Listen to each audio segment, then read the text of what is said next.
Sauce, ketchup, seasonings அந்த மாதிரி எதுவுமே சேர்க்காம வீட்டில் இருக்கிற பொருட்கள் வச்சு ரொம்ப சிம்பிளாக சூப்பராக டேஸ்ட்டாக ஒரு டின்னர் சீரீஸ் முட்டை பாஸ்தா எப்படி செய்கிறதுன்னு பார்க்கலாம். இது செய்கிறதுக்கு ஒரு கடாய் வச்சுக்கோங்க. கடாயில் கொஞ்சமாக எண்ணெய் விட்டு இஞ்சி பூண்டு நறுக்கி வச்சுருக்கேன். இது கூட சேர்த்துக்கோங்க. இஞ்சி பூண்டு எண்ணெயில் கொஞ்சம் நேரம் வதங்கட்டும்.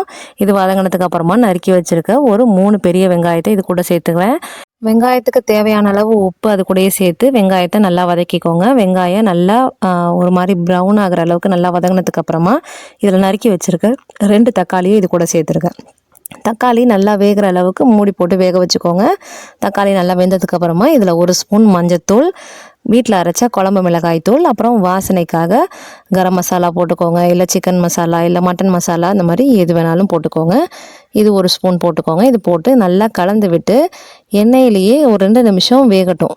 மூடி போட்டு வேக வைங்க. தண்ணி எதுவுமே ஊற்ற வேண்டாம். 2 நிமிஷம் இது நல்லா வெந்ததுக்கு அப்புறமா இந்த மசாலாவை அப்படியே ஓரங்களில் நவுத்தி விட்டு அந்த இடத்துல இன்னும் கொஞ்சம் எண்ணெய் விட்டு இங்கே நான் 4 முட்டை எடுத்திருக்கேன். 4 முட்டையை உடச்சி அதில் ஊற்றிக்கிறேன்.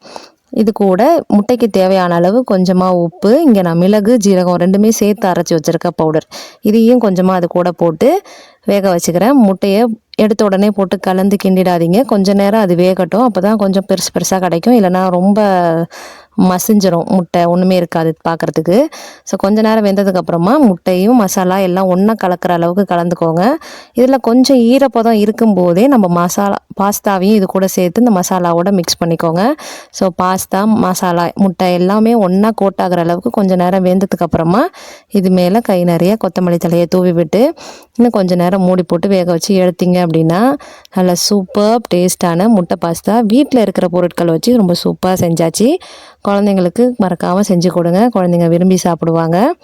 அவ்வளோதான். உங்களுக்கு இந்த வீடியோ பிடிச்சிருக்குன்னா சமையல் வித் கனி சேனலை சப்ஸ்கிரைப் பண்ணிக்கோங்க. Happy cooking.